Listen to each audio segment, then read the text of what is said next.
সাতক্ষীরার লবণাক্ত উপকূলীয় মাটিতে এখন সোনার ফসল কুল।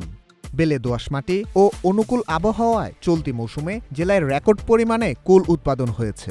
৭টি উপজেলায় ৮৪৪ হেক্টর জমিতে বাউকুল, আপেল কুল, 90 কুল, নারকেল কুল, বিলাতি কুল ও মিষ্টি কুলের আবাদ হয়েছে। স্থানীয় চাহিদা মিটিয়ে এসব কুল যাচ্ছে খুলনা, গোপালগঞ্জ, ঢাকা ও চট্টগ্রাম সহ দেশের বিভিন্ন জেলায়। কৃষি সম্প্রসারণ অধিদপ্তরের তথ্য অনুযায়ী এবছর জেলায় প্রায় ১৫০ থেকে ১৬০ কোটি টাকার কুল বিক্রির সম্ভাবনা রয়েছে।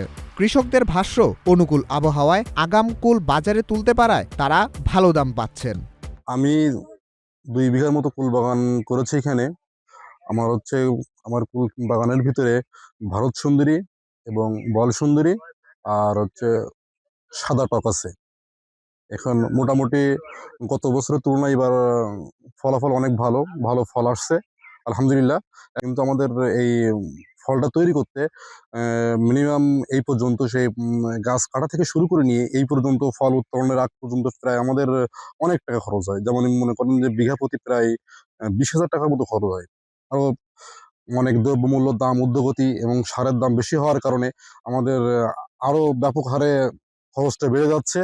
আমাদের সে তুলনায় বেচাকেনা আলহামদুলিল্লাহ হয়তো ভালো হবে, গত বছরের তুলনায় এবার অনেক বেশি ভালো হবে আশা করছি।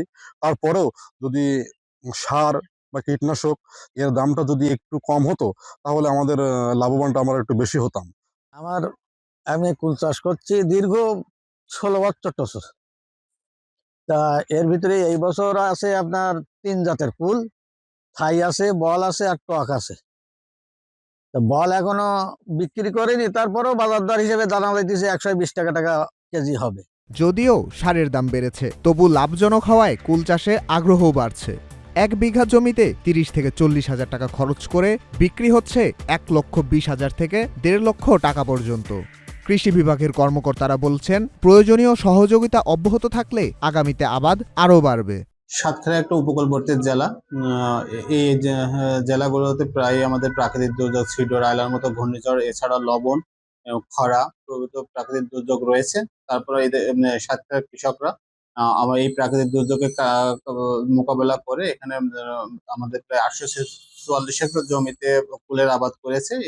কৃষকরা নারকেল কুল, ভারত সুন্দরী, বল সুন্দরী এবং টক ফুল জাতীয় ফুল এখানে চাষ করে থাকেন।